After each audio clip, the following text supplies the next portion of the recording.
Bismillahirrahmanirrahim. Tabarakalladzi nazzalal furqana ala 'abdihi liyakuna lil 'alamina nadhira. Allahumma shalli wa sallim ala nabiyyina wa ala rasulillah sayyidina Muhammadin wa ala alihi washabbihi ajmain. Nama ba'du. Kita meneruskan kajian yang paling penting dalam ulumul Quran termasuk adalah al-ibratu bi umumil lafzi la bi khususis sabab. Itu terkenal sekali. Jadi Nabi karena seorang manusia, apapun hebatnya Nabi ini seorang manusia, tentu kalau ngandani cara Jawa atau menghitobi, pasti ngendikan sama yang di depannya. Tapi bukan berarti hukum ini khusus pada yang di depannya, tapi menjadi umum. Kenapa menjadi umum? Ya karena kebaikan itu boleh dilakukan oleh siapa saja. Misalnya Rasulullah ngendikan sama Mu'ad, ya Mu'ad inni uhibbuka. Fala tada'anna dubura kulli sholatin. Wa fi riwayatin faqul fi duburi kulli sholatin Allahumma a'inni ala zikrika wa syukrika wa husni ibadatik. Itu jelas kalimatnya Nabi, ya Mu'ad, saya mencintai kamu. Maka jangan pernah engkau tinggalkan setelah sholat kamu membaca Allahumma a'inni ala zikrika wa syukrika wa husni ibadatik. Ya Allah, tolonglah kami supaya selalu mengingat engkau ala zikrika dan mensyukuri nikmat engkau, dan tolong kami selalu beribadah kepada engkau. Lalu kalau melihat asbabil wurud, kalau dalam ilmu hadis biasanya disebut asbabil wurud, kalau dalam ilmu Quran disebut asbabin nuzul, tentu yang didhawuhi itu ya Mu'ad. Tapi Anda tidak boleh begini, saya tidak wiridan itu, yang disuruh Nabi kan Mu'ad, saya kan tidak Mu'ad. Itu tidak boleh seperti itu. Makanya kita tidak boleh terlalu tekstual, karena tadi resikonya Anda tidak mengikuti kaidah al-ibratu bi umumil lafzi la bi khususi sabab. Sehingga di Quran misalnya begini, ada cerita begini. Nabi Isa itu bilang begini, saya ini siapa? Saya ini adalah orang, kata Nabi Isa, wa ja'alani mubarakan aynama kuntu. Saya adalah orang yang di mana-mana itu memberi berkah, memberi manfaat kepada siapa saja. Itu jelas tentang Nabi Isa. Tapi oleh ulama dikasih judul yang umum. Babu nafil ibad bikullil bilad. Bab bahwa seseorang harus bermanfaat hidup di mana saja, kapan saja. Meskipun itu Allah cerita tentang Nabi Isa. Tidak bisa kamu bilang itu kan Isa, saya kan tidak Isa. Tidak bisa seperti itu. Isa adalah ibaratun an ahlil khairi. Isa adalah figur orang baik. Tentu yang dilakukan baik. Tentu kebaikan boleh ditiru siapa saja. Jadi sehingga nanti pada akhirnya nama-nama yang disebut Allah di Quran itu kalau nama orang baik tentu kita boleh ikut. Paham ya? Kalau nama orang buruk tentu kita tidak boleh ikut. Ya gitu aturannya. Sehingga tadi ada al-ibratu bi umumil lafzi la bi khususi sabab. Jadi yang jadi pegangan adalah standar kalimat umum dengan pemaknaan yang ditentukan ulama. La bi khususi sabab, tidak terkait sebab itu. Misalnya yang paling masyhur tentu dalam hadis Madinah itu kira-kira kan utaranya Mekah ya, kira-kira ya. Utaranya Mekah apa selatannya? Utaranya kayak, utaranya. Dulu penduduk Madinah itu kalau bikin kloset itu, pokoknya kalau qada'ul hajat itu menghadap ke utara atau selatan. Terus kata Rasulullah, kalau kamu sedang qada'il hajat, sedang buang kotoran tuh jangan menghadap Ka'bah, juga jangan membelakangi Ka'bah. Itu Nabi redaksinya unik. Walakin syarriku aw gharibu. Tetapi kamu menghadap barat atau menghadap timur. Itu semua riwayat walakin syarriku aw gharibu, tapi kamu menghadap barat atau timur.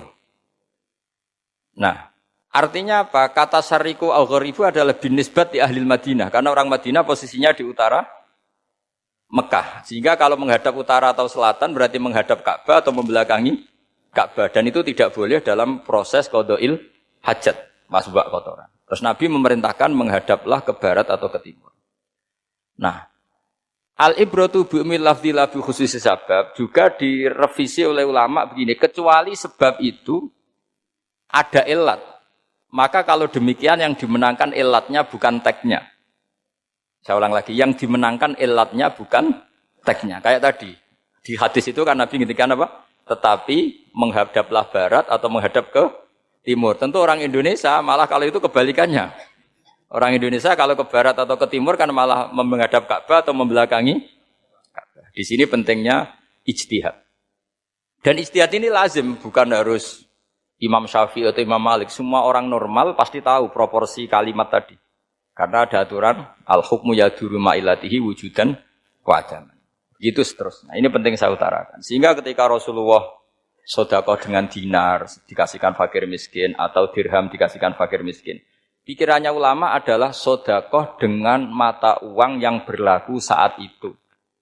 Tidak selalu ditetapkan dinar atau dirham. Begitu juga ketika Rasulullah dulu zakat fitrah pakai susu kering atau pakai kurma atau pakai gandum.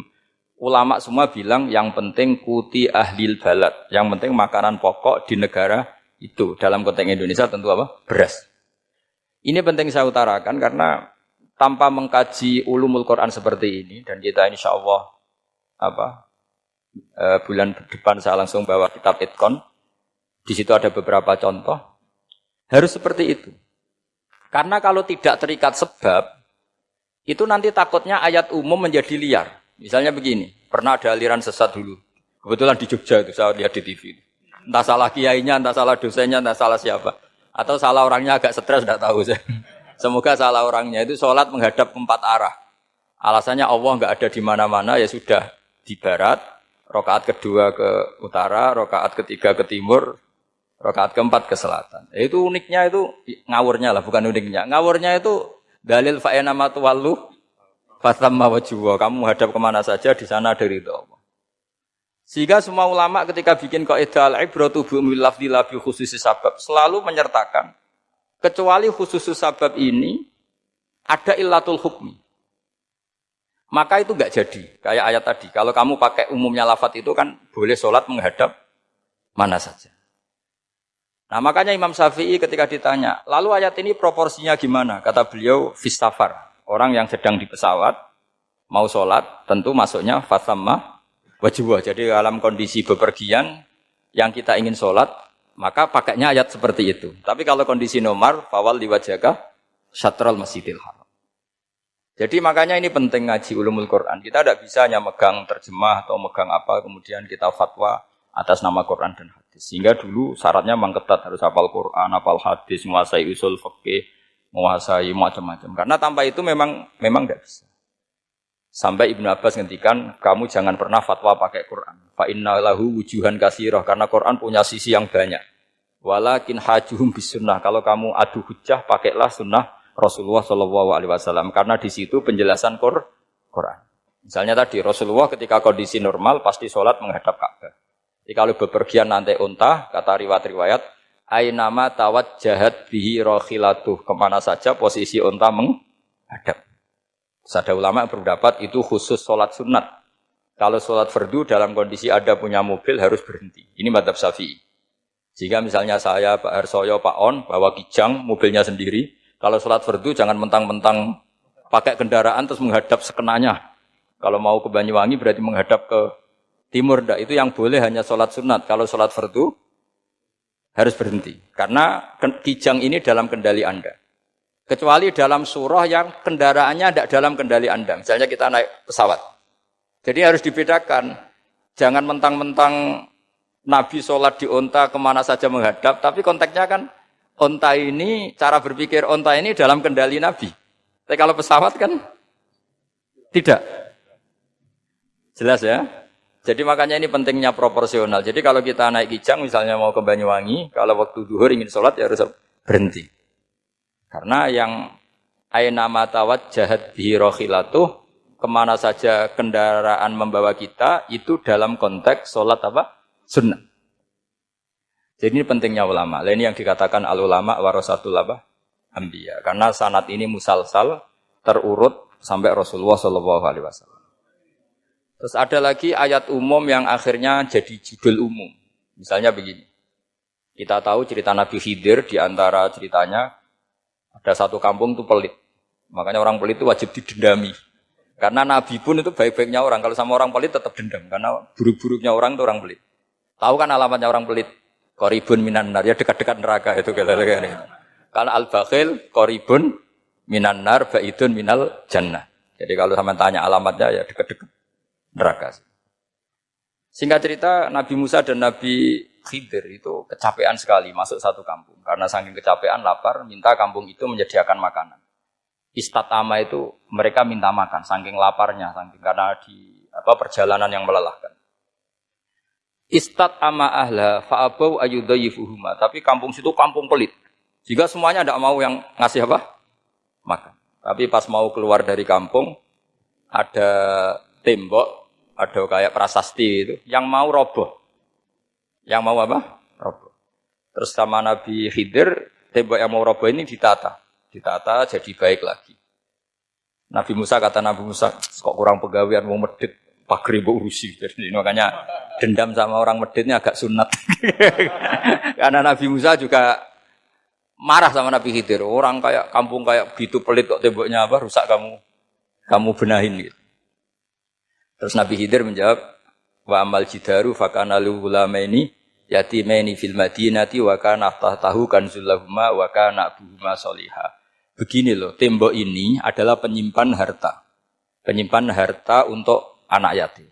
Bapaknya dulu itu soleh.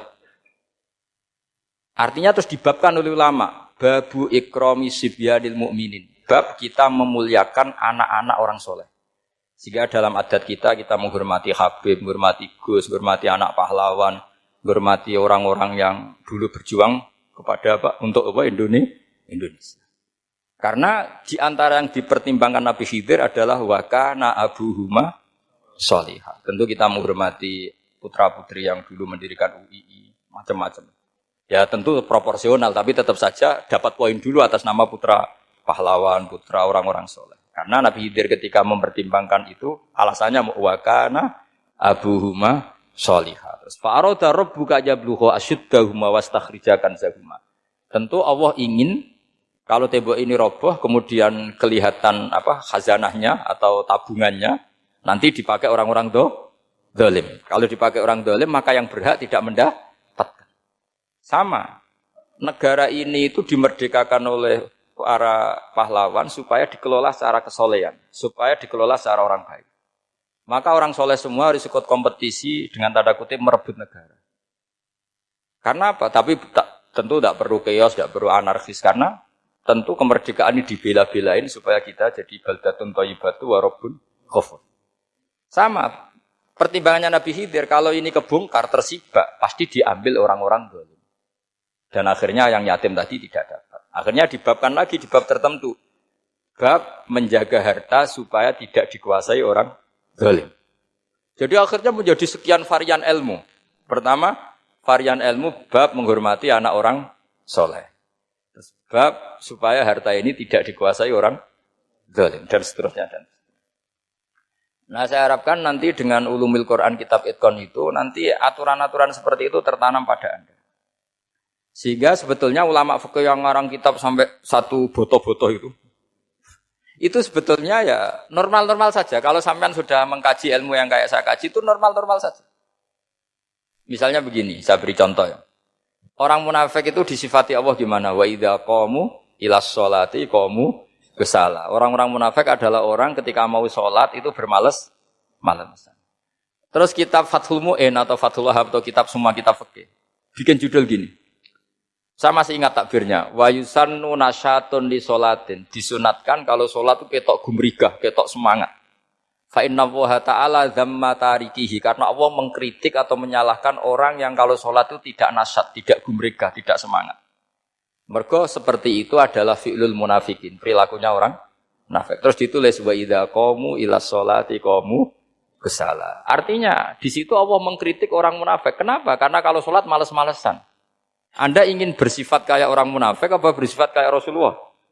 Tentu ingin seperti Rasulullah. Kalau ingin seperti Rasulullah ya wasari'u ila maghfiratim mir rabbikum. Kalau ada kebaikan harus cepat-cepat, harus disegerakan. Nah, sehingga nanti babnya ya sudah tidak tentang orang munafik. Babnya begini, babul musara'ah ilal khairat wa tarkil kasli. Bab bergesa-gesa atau bergegas dalam kebaikan dan meninggalkan malas. Jadi tidak lagi tentang sholat, tapi tentang kebaikan apa saja. Jadi kalau kamu punya hutang bisa nyaur jam 7, nyaur jam 9 pasti disalahkan Allah. Karena bisa saja dalam 2 jam ini kita mati. Paham ya? Begitu juga kalau kita sholat bisa awalal waktu, kenapa tidak awalal waktu? Meskipun akhir waktu ya dibolehkan. Itu ya tadi babnya ya tentang wa idza qamu orang munafik itu ya seperti itu. Akhirnya apa? Ayat ini turun tentang orang munafik tapi pemaknaannya umum. Ini disaksikan apa? Orang-orang tua kita ini ada Pak Ersoya, ada Pak On. Pemahaman ini harus dikawal dan ini tradisi ulama. Saya pastikan di pondok-pondok atau di Al-Azhar di mana saja, itqan itu dipakai disertasi doktor. Jadi kalau betul nanti kita mengkaji itu sudah doktor semua, doktor tafsir semua. Dadaan maksudnya. Memang itu mau tidak mau dan itu mudah sekali. Saya ulang lagi itu mudah sekali. Kenapa kata Imam Syafi'i fa innal uqula mutarratun ila qabril haqqi, karena akal itu dipaksa untuk menerima kebenaran. Ciri utama kebenaran kata Rasulullah matma'an nabi qabr. Jadi menerima itu pasti clear. Makanya disebut kebenaran itu ma'ruf, mudah dikenali. Sesuatu yang salah bahasa Arabnya itu mungkar, angkarohul aklu. Akal itu tidak nyaman. Makanya disebut apa? Munkar, sesuatu yang diingkari. Akal itu asing. Ya asing tuh misalnya, sepeda motor ini milik siapa? Milik Zaid. Ya sudah saya pakai, tidak usah pamit. Akal pasti, ini kok aneh, enggak milik orang kok enggak pamit. Akal pasti enggak terima. Makanya agama itu hanya menerima al-ma'ruf yang mudah dikenali dan menolak al-mungkar, sesuatu yang akal itu enggak terima. Jadi Imam Bukhari ketika ditanya, kenapa kamu salim itu bisa mensarai sanad-sanad Rasulullah? Kata beliau, kalau kamu akalnya normal itu ya gampang saja. Terus ditanya, contohkan. Beliau contohnya begini. Pernah syurrahul hadis, para pensarah hadis itu habis otaknya. Gara-gara Imam Bukhari bikin judul begini. Babu sihhati tolakil akhras. Ingat-ingat ya. Babu sihhati tolakil akhras. Bab sahnya tolaknya orang bisu. Orang bisu itu orang enggak bisa ngomong tuh kalau bahasa Jogja. Bisu ya? Bisu. Bisu itu cerita bab sah tolaknya orang akhras. Ternyata apa? Sekian riwayat yang dipakai itu begini. Ana wa kafilul yatim kahataini fil jannah. Nabi pernah ngendikan saya dan yang merawat anak yatim kahataini fil jannah. Wa asyara bi musabbihatihi wal wusta. Pokoknya Nabi ngendikan begini. Paham ya? Maksudnya apa? Betapa yang rawat anak yatim itu sangat dekat dengan apa? Dekat dengan Nabi di apa? Surga. Terus hadisnya berikutnya, asyahru hakada pakai tangan 10, ahakada wa hakada wa hakada berarti 30. Asyahru hakada wa hakada wa hakada berarti berapa? 29. Terus berikutnya hadis Aisyah sholat lama terus ditanya orang di tengah-tengah sholat. Aisyah kenapa sholat lama? Fa asyarat nahwas sama. Kemudian Aisyah memberi isyarah nahwas sama. Ternyata saat itu gerhana apa? Matahari. Itu surahul hadis bingung semua. Ini cerita tolaknya orang bisusah kok ngelantur kemana-mana. Ternyata maksudnya Bukhari begini. Maksudnya Imam Bukhari. Penjelasan yang namanya tolak itu kan sihot. Ya sihot. Tahu sihot. Akad lah kalau dalam bahasa Jogja mungkin. Kalau kamu nikah kan angkah tuka wazawazduha terus bilang apa qabil tu nikahaha wa taswiyah. Terus kalau kamu menceraikan istri kamu bilang kamu saya ceraikan. Yang dikatakan sihot itu adalah ekspresi atau implementasi dari sesuatu. Misalnya kamu ingin tolak, bilang saja tolak. Kalau kamu ingin muji orang, bilang saja begini. Pasti itu maknanya muji. Kalau ingin mencemooh, bilang begini. Nah, artinya gini, kalimat itu bisa diganti isyarah. Saya ulang lagi, kalimat itu bisa diganti. Buktinya Nabi mengisyaratkan saya dekat, bilang begini. Paham ya? Aisyah bilang gerhana, hanya bilang begini. Kalau begitu orang yang bisu ya punya cara menceraikannya. Dia cukup melakukan isyarat. Yang isyarat itu pasti difahami sebagai cerai. Artinya kalau orang memahami Quran hadis seperti itu, hal-hal yang mungkin gak terlintas dalam pikiran Anda, ternyata itu jadi dalil. Artinya apa? Rasulullah yang bisa ngendikan saja kadang menjelaskan sesuatu pakai isyarah. Nah, dengan demikian terus jadi rumus. Al-isyarah al-mufhimah bimanzilatin nutki. Isyarah yang memahamkan sama dengan ucapan. Sehingga ini pengganti ijab qabul. Nah, itu cara-cara memahami istihad, memahami Quran dan hadis. Caranya gimana? Kita harus belajar ulumul Quran. Ya, perangkat yang dipakai seluruh dunia termasuk kitab Itqan itu. Dan kitab Sajaratul Ma'arif itu yang saya kaji dan dikaji seluruh ulama di dunia. Karena saya tidak biasa ngaji tanpa kitab yang perlu kita kaji. Saya sendiri itu bisa seperti ini ya barokahnya kitab-kitab itu. Jadi gak terlintas tapi ya tadi. Rasulullah yang bisa ngendikan saja, sering iktifa, sering ngalap cukup dengan apa? Isyarah. Oh kalau gitu berarti al-isyarah biman zilatin nutki. Isyarah itu sama dengan ijab dan kabul. Apalagi ini orang akhros, orang bisu yang gak bisa ngomong. Lalu kalau tolak kayak apa, kalau nikah kayak ya, tapi Imam Bukhari itu uniknya tadi bikin judul Babu Sihati Tolakil Akhros, kemudian cerita anak wa kafilul yatim. Nah, itu kalau orang kan gak sambung, ini sambungnya di mana? Kok malah cerita anak yatim? Ternyata kata kuncinya kahata ini seperti ini dan orang paham sangat sangat. Makanya hati-hati dengan isyarah karena kalau itu betul mengganti lafadz, berarti Anda kalau nyun sewu melafatkan tolak terganti isyarah. Ya agak masalah itu. Tapi semoga enggak lah. Istri satu kok dicerai nanti enggak punya istri nanti malah repot. Tapi ini kan saya cerita ilmu saja. Ya saya cerita apa? Cerita ilmu. Jadi kalau ada orang bilang semua yang ada di dunia itu ada di Quran. Itu caranya ya seperti ini, jangan kayak orang-orang yang terlalu tekstual. Karena kalau seperti ini pasti semua ada di dunia itu ada di Quran.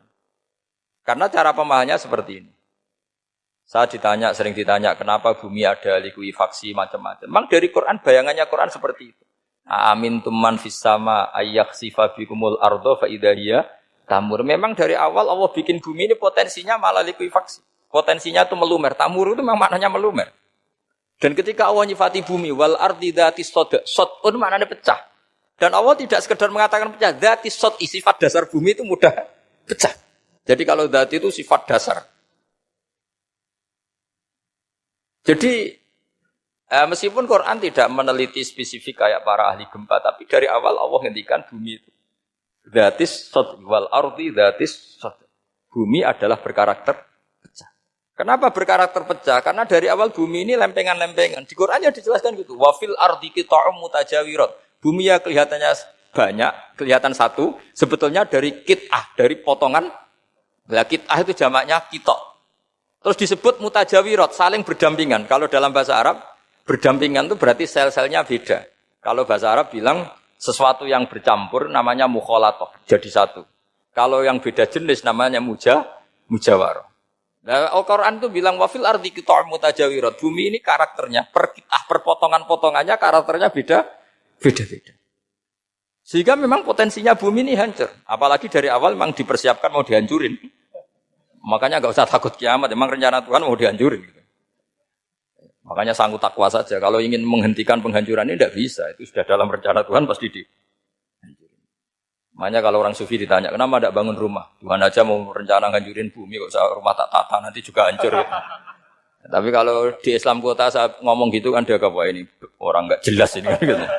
Padahal yang kedonyan itu yang enggak jelas sebetulnya. Tapi ini saya cerita jadi supaya UII ya yang didirikan ulama-ulama. Saya masih ingat ketika Profesor Zaini cerita, Pak Zaini saya ini kan kiai, saya tidak punya gelar apa kok jenengan minta bantuan ini. Katanya Pak Zaini dulu UI ya didirikan banyak kiai dan sebagian pendirinya juga enggak punya gelar katanya. Gitu. Tapi mendingan enggak punya gelar manfaat daripada punya gelar enggak manfaat. Malah problem. Tapi ya enggak masalah. Sudah ada manfaat, enggak punya gelar, malah repot lagi. Sudah cara berpikir gitu saja. Sudah. Pokoknya sementing semuanya baik apa saja. Jadi nanti setelah sampean mengkaji ulumul Quran, ya tadi seperti yang dikatakan Imam Syafi'i, itu gampang sekali. Kenapa gampang? Karena fa'innal uqula muttarratun ila qabulil haq. Akal ini pasti dipaksa untuk menerima kebenaran. Kayak saya berkali-kali ditanya sama seorang kiai, kenapa sih Gus masalah la ilaha illallah kok sampai Nabi ngendikan wa inzana wa insaraka. Siapapun yang melafadzkan la ilaha illallah Muhammadur Rasulullah itu suatu saat pasti masuk surga. Meskipun dia pernah zina, pernah maling. Itu jelas teks hadis di Bukhari, di Muslim wa inzana wa insaraka. Meskipun zina dan ini bukan berarti Nabi melegalkan perzinahan enggak, ma'adzallah enggak akan terjadi. Nabi melegalkan perzinahan. Tapi Nabi ingin ngendikan begini. absolutisme kebenaran itu tidak terganggu oleh kesolehan dan kefasikan. Karena kebenaran absolut siapapun akan ngomong seperti itu. Saya berkali-kali nyontohkan, Rektor Al-Azhar akan bilang 1 tambah 1, 2. Klonte ya bilang 2, koruptor ya bilang 2, KPK ya bilang 2, 01 ya bilang 2, 02 ya bilang 2. Karena absolutisme kebenaran. Dan Nabi itu ingin mengatakan bahwa Allah Tuhan ini kebenaran sejati. Sehingga siapapun yang melafadzkan sah. Sehingga orang yang kafir 70 tahun sekali melafadzkan syahadat sah. Tidak usah begini. Pak kafir, soleh dulu ya beberapa tahun gitu. Baru Anda sah melafadzkan kalimat la ilaha. Tidak ada seperti itu. Semua ulama ijma. Orang kafir 70 tahun melafadzkan la ilaha illallah sekali. Langsung menjadi Muslim. Kenapa sah? Kebenaran absolut tidak bersyarat kesolehan maupun kefasikan. Ya kayak tadi, orang bilang 1 tambah 1 harus profesor apa anak TK boleh? Jangan mentang-mentang profesor, doktor, rektor, UGM, atau UI. Tadi anak kecil bilang berapa 1 tambah 1? 2. Sudah, aku tak bilang 4. Tidak bisa. Kebenaran absolut itu orang akan sepak. Nah, Quran itu termasuk kebenarannya absolut. Maka harusnya siapapun bisa memahami Quran. Termasuk orang yang sebelum Islam. Sekarang saya tanya ke sampean, ketika Umar masuk Islam karena dengar Quran, itu dulu dengarnya apa dulu Islamnya? Dulu dengarnya, dan dia paham. Wa ma huwa min kalamil basar, ini tidak mungkin omongan manusia seindah ini. Karena mudah difahami Quran. Nah sekarang enggak, karena ada sistem akademik. Itu terus orang macam-macam urutannya. Jadi repot sekarang. Kalau kata tafsir At-Tabari lebih ekstrim lagi. Itla yuqalu masalan ifham bima la aqlala. Jadi orang-orang kafir ini kan, orang-orang kafir Mekah ini kan Rasulullah jadi nabi ini kan semua orang masih kafir. Enggak ada mahasiswa UI, enggak ada orang NU, enggak ada orang Muhammadiyah. Semuanya orang kafir, semuanya masih kafir. Terus Nabi membawa Quran, maka khitab pertama itu bukan ya Yuhan Nahdiyun, ya Yuhal Muhammadiyun. Khitab pertama kul ya Yuhal Kafirun, karena pendengarnya semuanya kafir. Dan itu mereka paham. Tapi nanti soal hidayat nomor 2, tapi mereka itu yang jelas paham. Sehingga banyak orang kafir yang menjadi muslim karena mendengar Al-Quran. Jadi ini penting diketahui karena kebenaran itu milik siapa saja dan akan mudah difahami. Kayak tadi, kalau 1 tambah 1, 2 itu rektor ya bilang 2, anak TK ya bilang 2, musuh kamu ya bilang 2, kamu atas nama sentimen dengan musuh pun tetap bilang. Nah di sini kadang Nabi ngendikan mangqala la ilaha illallah dakhalal jannah wa in zana wa in saraka. Proporsinya seperti itu, bukan berarti Nabi melegalkan zina, bahwa kalimat ini kalimat yang kebenarannya absolut sehingga siapapun sah mengatakan itu, meyakini itu meskipun punya masa lalu seperti itu. Jadi jangan salah makna terus Nabi melegalkan, tidak sama sekali. Jadi saya mohon ini jadikan satu ilmu. Bahwa ilmu adalah tetap apa?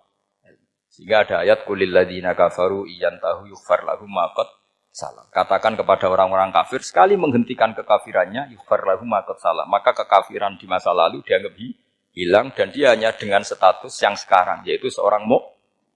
Karena dia disahkan melafadzkan la ilaha illallah. Makanya pernah ada cerita, ini penting saya utarakan ke jenengan. Ada orang kumpul kebo, singkat cerita, kumpul kebo lelaki sama perempuan. Suatu saat Nabi dikasih tahu sama tetangganya, ya Rasulullah, orang yang biasa kumpul kebo itu sekarang sudah nikah. Jawabannya Nabi unik. Alhamdulillah, kira-kira gitu kalau bahasa Indonesia. Qad kharaja min sifahin ila nikahin. Dia sudah keluar dari tradisi zina, sekarang dia sudah dengan kehormatan nikah. Maksudnya gini, kalau malam Senin dia belum nikah, kumpulnya kan masih kumpul kebo. Bertahun-tahun gitu. Paginya dia nikah, malamnya kumpul sudah kumpul sunnah. Karena sudah nikah. Jadi tak sama seperti tadi. Kalau dia belum melafadzkan kalimat tauhid, ya statusnya dia kafir. Sekali melakukan kalimat tauhid, ya statusnya dia muslim atau mukmin. Sama. Ketika hubungan intim tanpa nikah namanya sifah perzinaan. Sekali nikah ya namanya sunnah. Jadi semudah itu. Dan Nabi tidak tanya macam-macam. Mau ngendikan qad kharaja min sifahin ila nikahin. Sudah keluar dari tradisi sifah menuju nikah. Pertanyaannya gini, kenapa enggak disyaratkan ini itu untuk nikahnya? Misalnya macam-macam. Ya sebetulnya syarat itu pasti ada, cuma begini loh. Orang yang ingin menghentikan keburukannya harus kamu katakan sah sekarang juga. Karena kita mengesahkan penghentian keburukan. Jangan lalu orang yang mau tobat malah dipersulit. Jadi misalnya la ilaha illallah, kamu belajar makhraj dulu, bila bilangnya la benar. Belajar bahasa Arab dulu. Ya kacau. Apalagi saya persiapkan seremonialnya dulu, nanti di masjid di syuting supaya satu Indonesia tahu yang Islamkan saya itu kiainya yang engkek malah repot lagi. Ini penting saya utarakan supaya clear. Jadi saya ulang lagi. Al-ibratu bi umumil lafzi la bi khusus sabab. Allah ya enggak apa-apa cerita Nabi Musa, cerita Nabi Isa, cerita misalnya begini, bolehkah orang soleh itu jadi raja? Jawabannya harus bilang boleh. Karena Allah pernah menfigurkan tokoh soleh yang bernama Sulaiman dan Daud. Dan beliau adalah raja. Ketika Imam Syafi'i ditanya, bolehkah orang Islam tidak kawin? Ya asal dia ada zina ya boleh. Karena Allah menyebut hamba yang soleh dan sebagian mereka tidak nikah. Yaitu Nabi Yahya dan Nabi Isa. Yaitu wasayyida wa hasura wa nabiyya minas sholihin. Jadi cara berpikir Imam Syafi'i gampang. Bagaimana hukumnya orang Islam yang enggak nikah padahal dia tapi asal enggak zina loh ya. Ya jawabannya ya boleh karena Allah mensifati Nabi Yahya dan Isa dengan status hasur, tidak apa? Nikah. Bolehkah seorang soleh jadi raja? Ya boleh. Daud dan Sulaiman itu seorang soleh dan jadi raja. Bolehkah orang soleh itu fakir? Wah sudah banyak, enggak usah dibolehkan sudah banyak. Jadi gampang sekali Quran di depan ahlinya itu. Jadi kalau Imam Syafi'i ditanya, fa inna wa ta'ala dzakara abdan sholihan wa qala wa sayyida wa hasura wa nabiyyam minas sholihin. Ternyata ini orang dia ditanya, apakah boleh orang soleh itu jadi politikus, jadi pejabat? Ya boleh saja. Faqad ataina ala Ibrahim al-kitab wal hikmata wa atainahum mulkan azim. Jadi ini yang boleh bukan sekedar Ibrahim. Padahal di ayat itu tentang ala Ibrahim. Cara berpikir ya tadi, ternyata kesalehan tidak mengganggu jabatan. Ya tentu ya maksudnya untuk kesalehan juga. Jika agama ini gampang.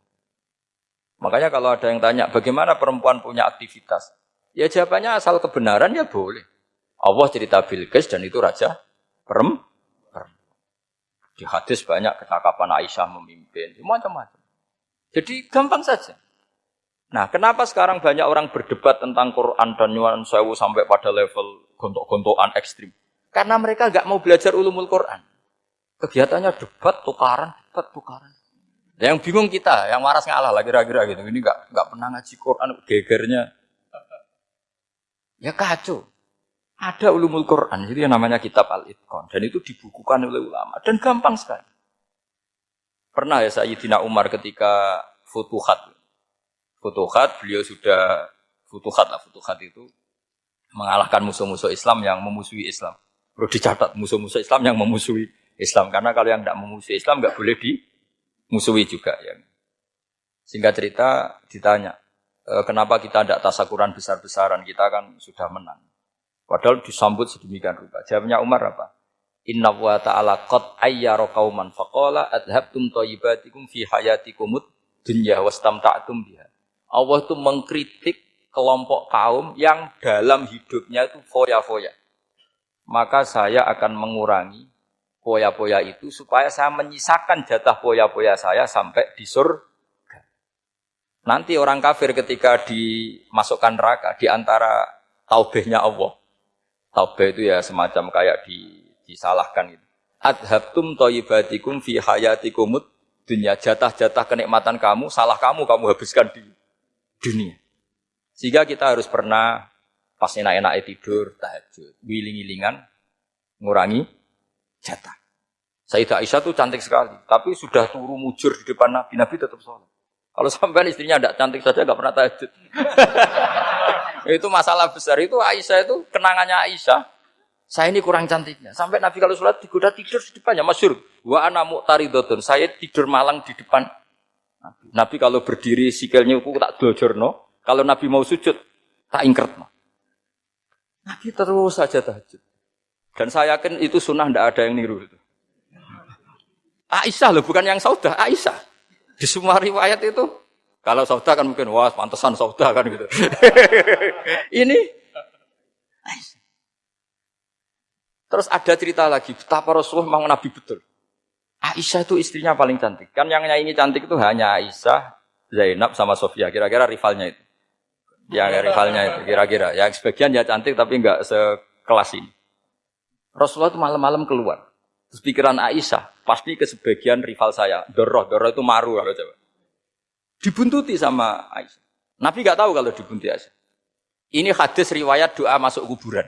Maka jadi hadis itu ya unik. Kalau enggak di tangan ulama itu jadi kacau. Babu doa li ahlil kubur. Bab mendoakan ahli kubur itu babnya itu tentang cemburu. Walhasil karena Nabi keluar, wah ini mesti enggak benar ini. Paling ke Sofia atau ke ya pokoknya Zainab yang cantik-cantik. Ditututi sama Aisyah. Nabi enggak tahu kalau itu. Ternyata Nabi itu kebaki terus assalamualaikum daraqaumil mukminin wa inna insyaallah bikum lahikun. Jadi barokahnya cemburu, hadis itu ada rawinya. Oh, ternyata ke kuburan toh. Itu sampai pulang. Jadi hadis itu diriwayatkan Aisyah. Ghirtu itu cemburu. Saya ini cemburu sama Nabi. Malam-malam keluar tak tututi jebule moro kuburan. Lah, sahabatnya tanya muridnya Aisyah. Lalu baca apa? Assalamualaikum daraqaumil mukminin wa inna insyaallah bikum lahikun. Kalau sampean kan enggak dibuntuti tok bar tenan. Mesti barbaran.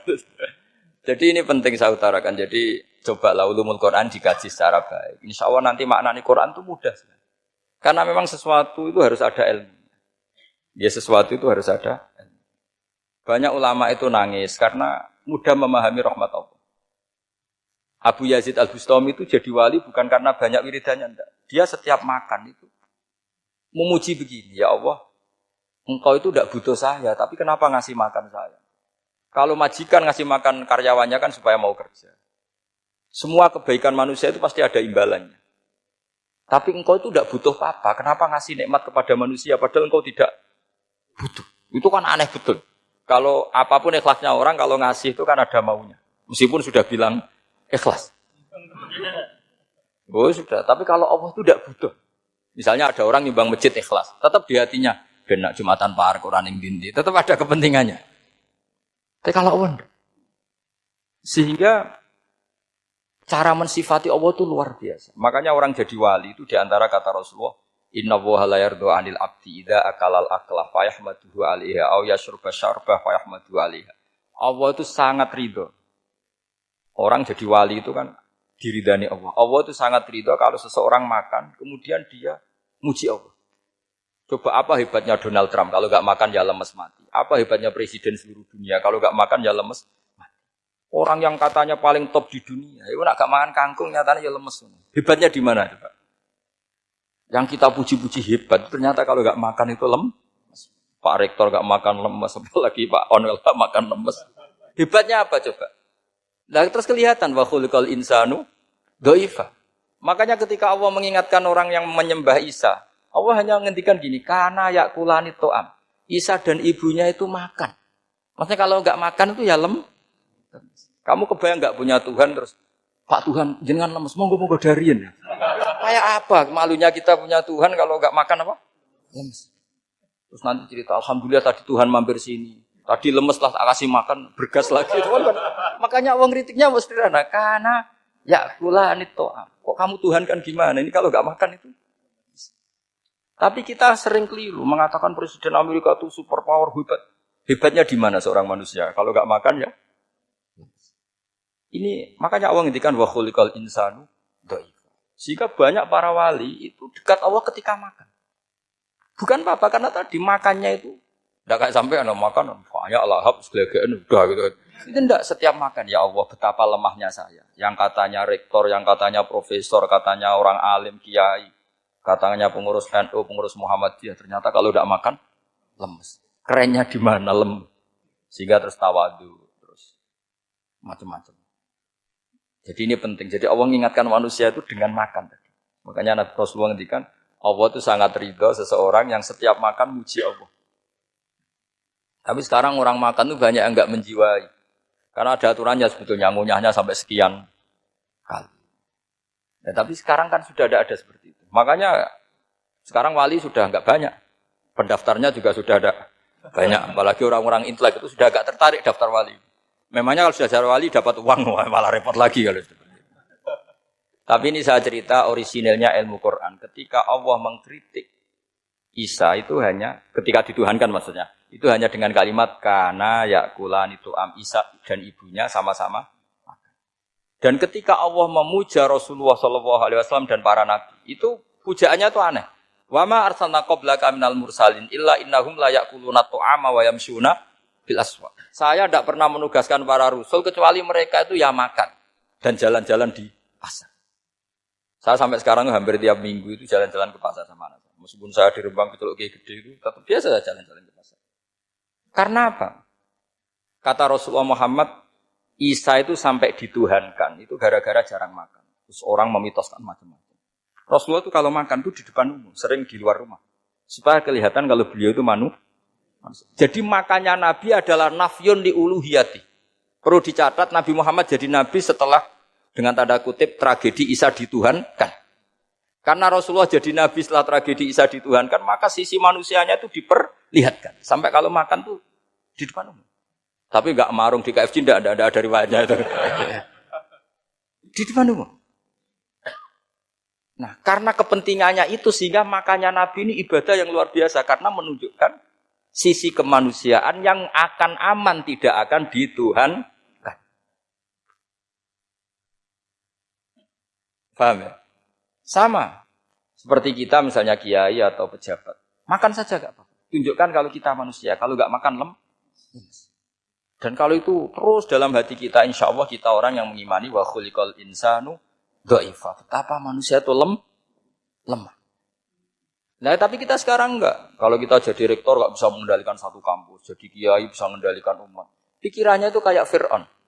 Dan di antara kesalahan Fir'aun adalah faqala ana rabbukumul a'la, bahwa saya bisa mengendalikan kalian semua. Maka dalam ilmu tasawuf yang pertama harus dihilangkan adalah sifat anania. Bahwa karena saya. Tapi kalau orang mau jadi wali atau orang dekat Allah, kenapa saya sering menyebut kata wali? Sebenarnya khazanah wali itu ada di Quran. Ala inna awliya Allahi la khaufun alaihim wa lahum yahzan. Cuma orang kota senangnya bakas intelektual. Wong desa senani bakas wali. Akhirnya banyak orang yang enggak wali modus pura-pura wali terus nipu orang. Jadi sama-sama ada korban. Yang intelektual juga sama. Seakan-akan lebih intelek dibanding wali ini. Makanya saya supaya bahasa intelektual ya ada di Quran, maksudnya terjemahannya ada, bahasa wali juga apa? Dan kadang orang jadi wali itu melakukan hal-hal yang kecil. Yaitu merasa dhaif saat apa? Makan. Merasa dhaif saat makan. Karena tadi paling mudah menafikan ketuhanan seseorang adalah nyatanya kalau enggak makan lemes. Paling mudah mendoifkan manusia yang katanya presiden superpower pun kalau enggak makan lemes. Apa artinya kehebatan manusia yang sehatnya bergantung nasi satu mangkok? Kerennya di mana coba? Presiden kondang bisa pengaruh seluruh dunia. Jajal enggak mangan sedino. Lemes. Berarti hadar rojul lelaki ini bergantung satu mangkok nasi. Hebatnya di mana juga? Makanya ada seorang raja angkuh datang ke seorang ulama. Saya raja bisa mengendalikan dunia. Kata ulama, tanya gini. Andaikan kamu tidak bisa minum, kemudian harus bisa minum kalau orang menukarkan kerajaan kamu. Kamu boleh minum, asal kamu tidak jadi raja. Apa kamu kasihkan kerajaan kamu ketika kamu harus minum dengan cara seperti itu? Misalnya di tengah belantara, kalau di Arab kan sering ada apa? Sahara itu ada padang pasir. Terus kata raja itu, ya saya milih minum. Kalau saya tidak minum mati. Mendingan tidak punya kerajaan. La tafrah bimulkin la yusawi kak samain. Kamu jangan bangga dengan kerajaan yang nilainya tidak ada dengan segelas. Baru dia sadar ternyata. Jadi kamu jangan bangga dengan satu kerajaan yang bukan akan kamu tukarkan dengan segelas. Artinya pertanyaannya gini, kerajaan yang kamu bisa mimpin ini ditumpang air apa ditopang keangkuhan Anda? Sebenarnya hanya ditopang air. Karena sekali Anda tidak minum, tidak bisa jadi raja, terus lemes, diobatno. Sama presiden juga gitu. Kalau nggak makan, nggak minum, terus sakit, stroke, nggak bisa jadi presiden. Artinya ternyata betapa manusia ini bergantung dengan sesuatu yang remeh, yaitu makan, minum. Nah di sini ini, kenapa Quran menyebut para nabi itu apa? Illa innahum la ya'kuluna ta'ama wa yamshuna bil aswaq. Kalau kamu tidak memahami seperti ini kan terus kayak Quran kok ngomong hanya gini kok. Kayaknya kelasnya kok nggak intelek gitu. Cara pandang nggak seperti itu. Paham ya? Jadi supaya lebih memahami Quran dan kamu akan lebih tasdik kepada Quran sebagai kalam Allah yang pegangan kita semua. Saya kira demikian. Assalamualaikum warahmatullahi wabarakatuh.